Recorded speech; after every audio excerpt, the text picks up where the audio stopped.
Para, para, pa, pam, param, para, pa, pam. Para, pa, pam, para, param. Súkromná základná umelecká škola Elba. Literárno-dramatický odbor. Vypočujete si audiorozprávku od autorky Dany Hlavatej. Detektív Tchor Hektor znova na stope zločinu. Prípad otrávenej otravy.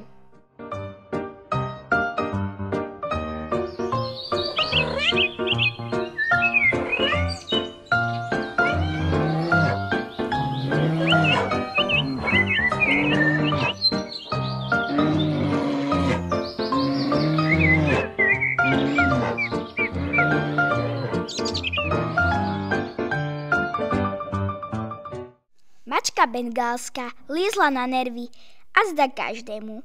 Do všetkého strkala ňufák a len čo si o niekom dozvedela, hneď ho oklebetila. A to nebolo všetko.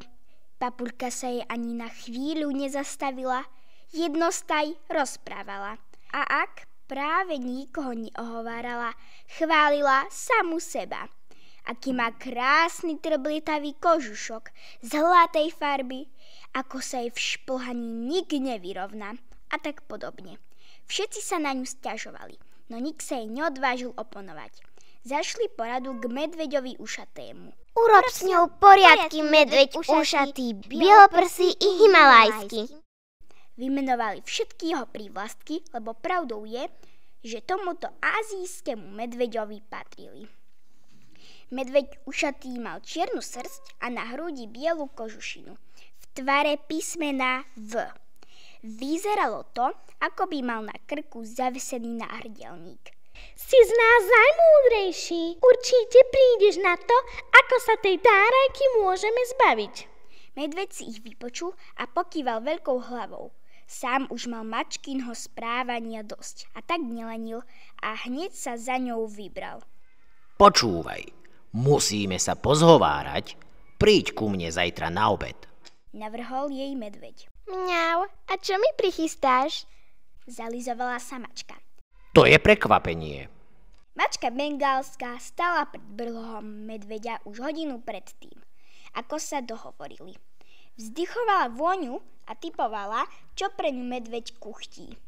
Keď to už od hladu aj od nedočkavosti nevydržala, zabúchala na medvedí brloh. Mňau, mňau, kuriacie kung pao? Paráda, to si dám, to som ešte nejedla. Mačke stekali sliny z oboch kútikov papulky.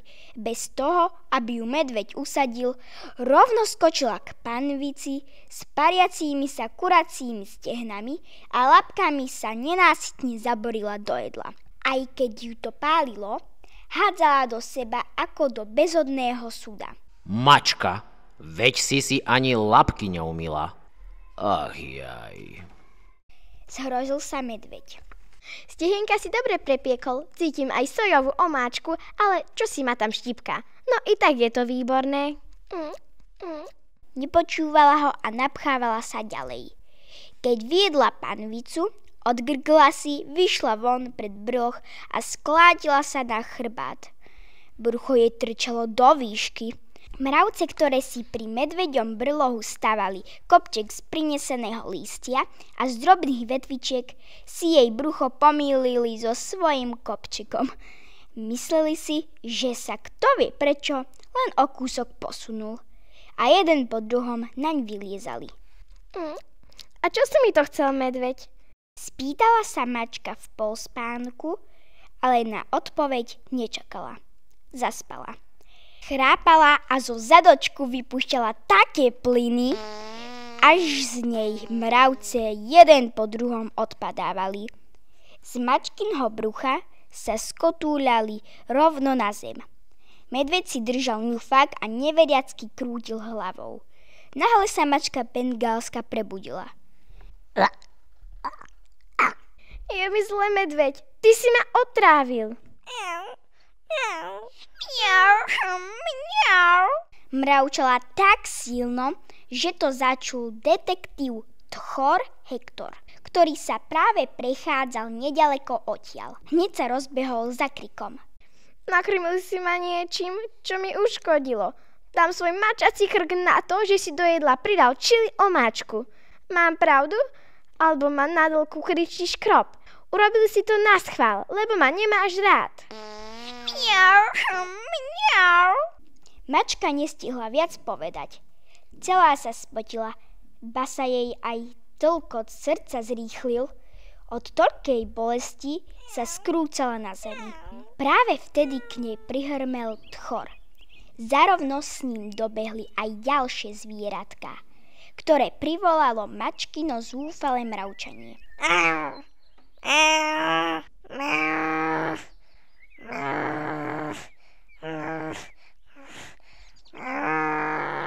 Otrávil ma, ja to neprežijem. Udrela moja posledná hodina. To je trestný čin, pokus o zabitie. Konaj svoju povinnosť, detektív Tchor Hektor. Dožadovala sa mačka bengálska. Aj by chudáka medveďa obviňovala ďalej, no to si už musela čupnúť do kríkov a zvieratka naokolo od toľkého zápachu omdlievali. Mačke vybehli oči až na vrch hlavy. Mačka, nič zlé som nespravil. Bránil sa medveď. Mačka sa pahltne napchávala horúcim jedlom a zaškodilo jej. Okrem toho, Kung Pao som nepripravoval pre ňu. Jej som chcel naservírovať hubovú polievku. Čože? Teraz to už všetci viete. Chcel ma otráviť hubami. Medveď otravil mačku. Zhrozene zamňaukala mačka a vyválená v kríkoch si hladkala brucho. Nie. Zvolal nešťastný medveď. O hubovej polievke sa hovorí, keď chceme niekomu prečo si dohovoriť, aby sa polepšil. A do Kung Pao som rozhodne nedal nič zdraviu škodlivé. Čo sa tu vlastne stalo? Prečo ste ma volali? Prerušil ho detektív Tchor Hektor, ktorý ničomu nerozumel. My sme ťa nevolali. Sám si prišiel. Zabručal medveď ušatý a poškrabal sa na bielom písmenku V na hrudi. Keď som už tu, zistím, čo sa prihodilo. Budeš prvý vypovedať. Prísne sa obrátil k medveďovi. Keďže na neborku mačku bengálsku išli mdloby, od nej by sa aj tak nič nedozvedel. Stále nariekala, že je to jej koniec. Ako som už povedal, bola pahltná a preto je jej zle. Nasrdene zopakoval medveď a uprel na detektíva Tchora Hektora svoje oči. Pravdou je, že zrak a sluch má mizerné, ale krivo vypovedajúcu mačku hneď zaňuchá. Dúfal, že aj vyšetrovateľ má rovnako ako on skvelý čuch. Medveď dal do jedla otravu, preto nič nejedol. Neotrávil by preto sám seba. Mňau, mňau. Obviňovala ho mačka, len čo sa vládala posadiť. Medveď sa chytil za hlavu. Otrave by som dával otravu. Mačka bengálska je otravná sama o sebe. Ostatné zvieratka súhlasne prikývli. Tchor Hektor si zapchal nos a pristúpil k mačke. Otvor ústa. Dáš mi chrústa? Mačka sa snažila byť vtipná, no nik sa nesmial a tak zvážnila. Čo skoro je po mne. Medveď, ty obrovský mech chlpov a hora mesa. Za toto budeš sedieť, až oplešivieš až na kožu. Vyhrážala sa. Zavri papuľku a prestaň aspoň na chvíľu tárať. Skríkol na ňu detektív Hektor a pridržal jej hlavu. Teda, chcel som povedať, otvor papuľku. Paličkou urobil udivenej mačke výter z hrdla a potom veru tak, aj z druhej strany, kde má chvostík. So vzorkou bežal do svojho provizorného laboratória, aby pod mikroskopom zistil, čo sa mačke naozaj stalo. Mikroskop, priatelia, je vynikajúci vynález. Všetko pod ním vidieť niekoľkonásobne zväčšené, aj to, čo voľným okom nezachytíme. Vysvetľoval Hektor. A čo má byť? Robíš sa múdry, pravda. Oborila sa na ňo mačka. Netáraj! Zahriakol ju Tchor. Radšej priznaj, kedy si naposledy umývala labky. V bruchu máš raj zločineckých baktérií. To tie ťa otrávili, nie Kung Pao. Špina je tvoja vina. Čože? Chceš povedať, že ma neotrávil medveď, ale baktérie, tie malé neviditeľné potvory?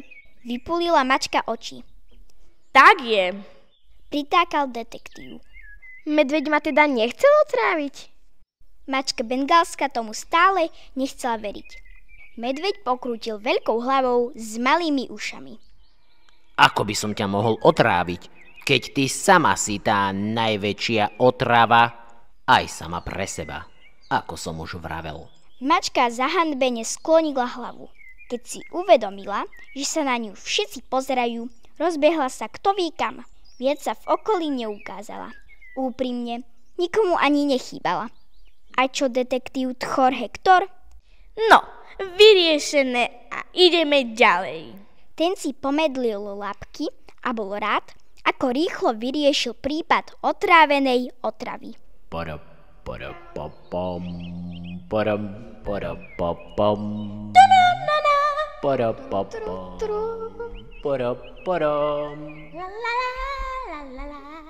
Súkromná základná umelecká škola Elba.